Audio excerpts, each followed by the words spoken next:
Hello student, आज हम AOD में इंक्रीजिंग और डिक्रीजिंग फंक्शन पढ़ेंगे। अब इंक्रीजिंग का अर्थ ये है कि यदि कोई फंक्शन है एफ एक्स, तो उसमें एक्स की वैल्यू के साथ साथ यदि एफ एक्स की वैल्यू भी बढ़ती जाएगी, एक्स की वैल्यू बढ़ाने से, तो इंक्रीजिंग फंक्शन हो जाएगा। और यदि एक्स की वैल्यू बढ़ाएं और एफ एक्स कम हो जाएगा तो वो डिक्रीजिंग फंक्शन हो जाएगा। अब अपन इसमें एग्जाम्पल देखें।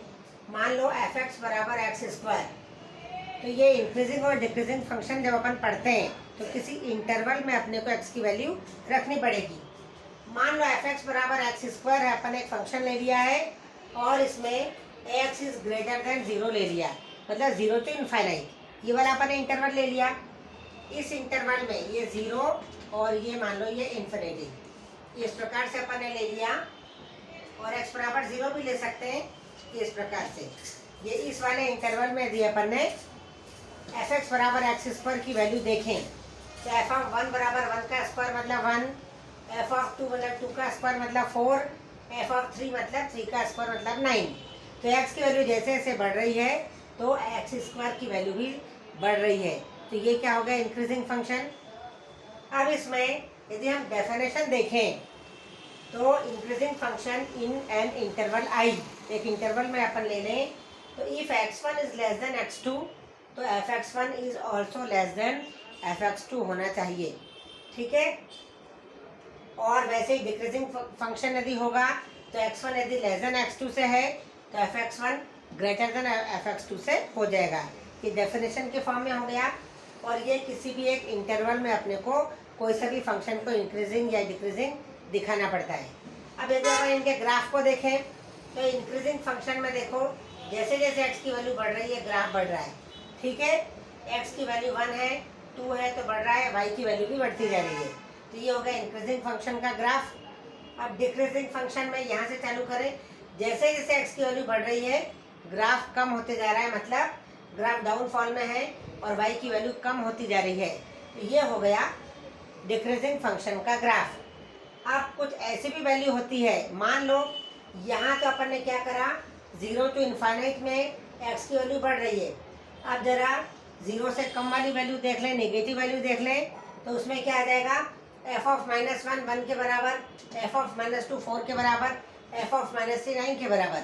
तो ये माइनस थ्री तो कम हो गया माइनस टू से, लेकिन वैल्यू बढ़ गई है। मतलब एक्स की वैल्यू यदि जितनी जितनी कम होती जा रही है एफ एक्स की वैल्यू क्या हो रही है, उतनी उतनी बढ़ती जा रही है। इसका मतलब ये डिक्रीजिंग फंक्शन हो गया है, ठीक है।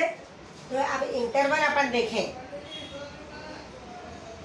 अब ये इस इंटरवल में, ये इंटरवल था जीरो टू इनफाइनाइट का और ये इंटरवल है माइनस इन्फिनिटी से जीरो का, ठीक है। इसमें जीरो अपन ने इन दोनों में नहीं लिया है, ये ओपन इंटरवल ही मैंने रखे हैं।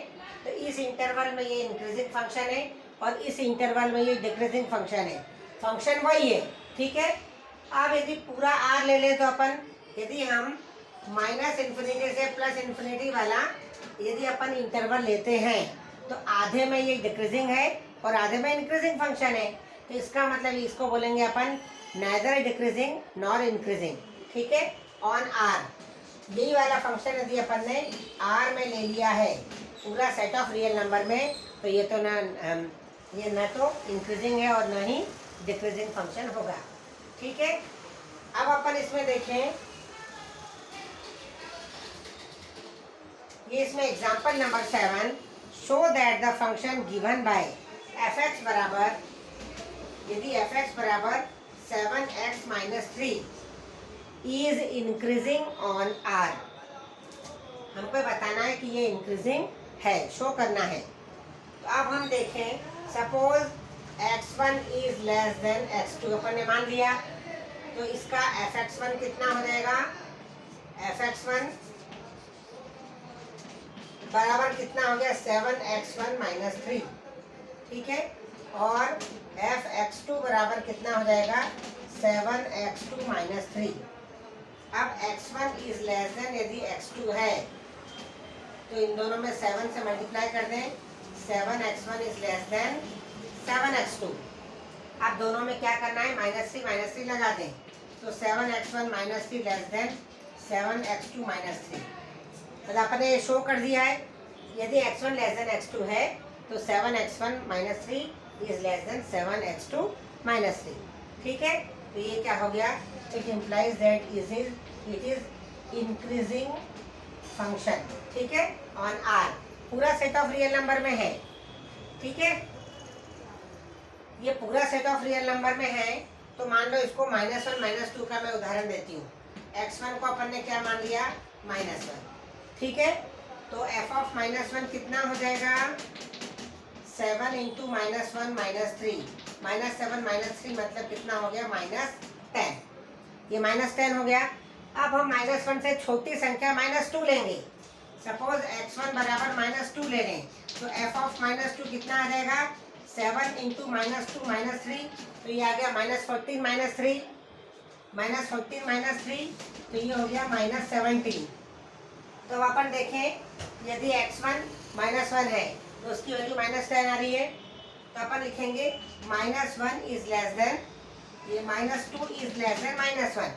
ठीक है, तो इसकी जो वैल्यू आ गई -17, वो भी इस -10 से छोटी आ रही है। तो ये आ गया -17 इज लेस देन -10। मतलब अपन ने निगेटिव वैल्यू भी लेकर देख लिया है कि ये इंक्रीजिंग फंक्शन है। यदि वैल्यू छोटी हो रही है तो उसकी एक्स की वैल्यू छोटी हो रही है तो एफ एक्स की वैल्यू भी छोटी हो जाएगी। ठीक है, अब अपन इसमें देखें,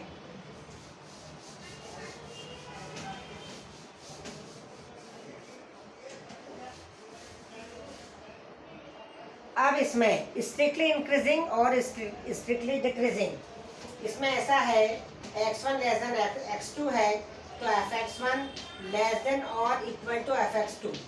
इंक्रीजिंग यदि है उसकी डेफिनेशन में इक्वल टू का निशान भी लग सकता है।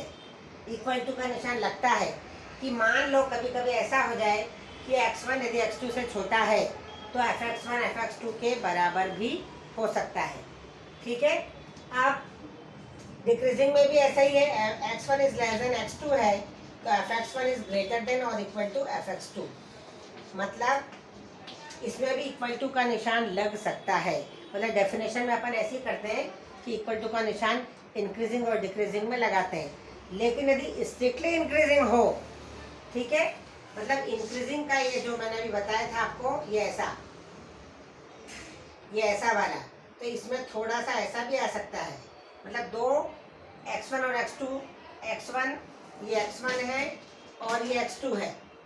x2 बड़ा हो गया है लेकिन वैल्यू क्या हो रही है, बराबर हो रही है। ठीक है, तो ये इंक्रीजिंग फंक्शन में ऐसा चलेगा। लेकिन यदि स्ट्रिक्टली इंक्रीजिंग हो, स्ट्रिक्टली इंक्रीजिंग जब बोलेंगे कि x1 यदि लेस देन x2 है, ये x1 ग्रेटर देन x2 है, तो पक्का है कि fx1 बड़ा ही होगा। उस समय ग्राफ बिल्कुल ऐसा चलेगा। और यदि केवल इंक्रीजिंग हो तो ग्राफ कभी कभी ऐसा भी आ जाता है। मतलब कोई कोई वैल्यू थोड़ी सी बराबर भी हो जाती है ऐसी, और ये फिर ऐसा आ जाएगा। ठीक है, इसलिए यहाँ पर इक्वल टू का भी निशान लगता है। ठीक है, लेकिन अधिकतर सवाल सब स्ट्रिक्टली डिक्रीजिंग और इंक्रीजिंग के ही आते हैं। अब स्ट्रिक्टली इंक्रीजिंग में क्या है कि बिल्कुल यदि x1 यदि x2 से छोटा है तो fx1 छोटा ही होगा। ये इंक्रीजिंग हो गया। और स्ट्रिक्टली इंक्रीजिंग में क्या होगा, ये स्ट्रिक्टली इंक्रीजिंग, इसमें क्या हो जाएगा, if x1 is less than x2 तो fx1 is less than fx2 ही आएगा। अब इसमें इक्वल टू का निशान नहीं लगेगा। अब अधिकतर सवाल सब स्ट्रिक्टली के ही आते हैं। और यदि उन्होंने इंक्रीजिंग का शो करना भी यदि बताया है तो अपने को सिर्फ डेफिनेशन में इक्वल टू का निशान लगाए, बाकी अपने को कहीं पर भी इसका कोई इतना ज़्यादा उसका प्रभाव नहीं है। ठीक है, अधिकतर ऐसा आता है कि show it is increasing function, show it is decreasing function, strictly increasing और स्ट्रिक्टली डिक्रीजिंग, तो अपने को उस हिसाब से करना है। मतलब अपने को उस समय इक्वल टू का निशान बिल्कुल भी नहीं लगाना है। अब अपन देखें, थ्योरम नंबर 1 में टेस्ट करना है। एक टेस्ट है कि मान लो ये f is increasing on AB। एक इंटरवल में क्या है, fx जो है वो इंक्रीजिंग होगा यदि इसका यदि अपन ने एवरेज x निकाल लिया। एक इंटरवल है I, एफ एक्स इस आई इंटरवल में यदि अपन ने लिया है, आई इंटरवल में ये वाला इंटरवल है ए बी, कब होगा increasing? If f dash x is positive, ये it is positive for each x in a b. ठीक है, कोई एक्स इस इंटरवल में यदि कोई एलिमेंट है तो ये जो फंक्शन है इस इंटरवल में इंक्रीजिंग कब होगा? जब हम उसका एफ डैश एक्स निकाल लेंगे और एफ डैश एक्स हर एलिमेंट के लिए पॉजिटिव यदि हुआ तो ये क्या हो जाएगा? ये इंक्रीजिंग फंक्शन कहलाएगा। मतलब बहुत ज़्यादा इजी है ये वाला टेस्ट। और मान लो इस इंटरवल में डिक्रीजिंग कब होगा? यदि एफ डैश एक्स क्या हो जाएगा? निगेटिव हो जाएगा for all x, her x के लिए पॉजिटिव है तो इंक्रीजिंग हो गया, और हर एक्स के लिए एफ डैश एक्स क्या हो जाएगा? निगेटिव हो जाएगा, तो वो क्या हो जाएगा? डिक्रीजिंग।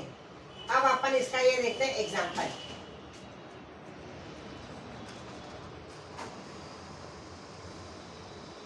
एग्जाम्पल 8 में एफ एक्स बराबर x cube minus 3x square plus 4x और x belongs to R। Show that the function f is given by is increasing on R। अब अपने को कुछ भी नहीं करना है, इसका एफ डैश एक्स निकाल लो, मतलब इसका डेरिवेटिव निकाल लो। तो ये आ जाएगा एफ डैश एक्स बराबर 3x square minus 6x plus 4। ये आ गया इसका डेरिवेटिव। अब हमको बताना है कि x की हर वैल्यू के लिए पॉजिटिव है, तो इसके फैक्टर हो सकते हैं। तो ये फैक्टर मतलब कितना हो गया? 3 कॉमन ले लिया अपन ने, इसको अपन लिखेंगे 3x square minus 6x plus 3 plus 1। तो ये आ गया 3x square minus 6x plus 3, इसमें से 3 भी कॉमन ले लें तो x square minus 2x plus 1 plus 1। तो ये आ गया 3 इंटू एक्स माइनस 1 का होल स्क्वायर प्लस 1। 3 अपन ने कॉमन लिया तो x माइनस 1 का होल स्क्वायर बन गया है और ये प्लस 1।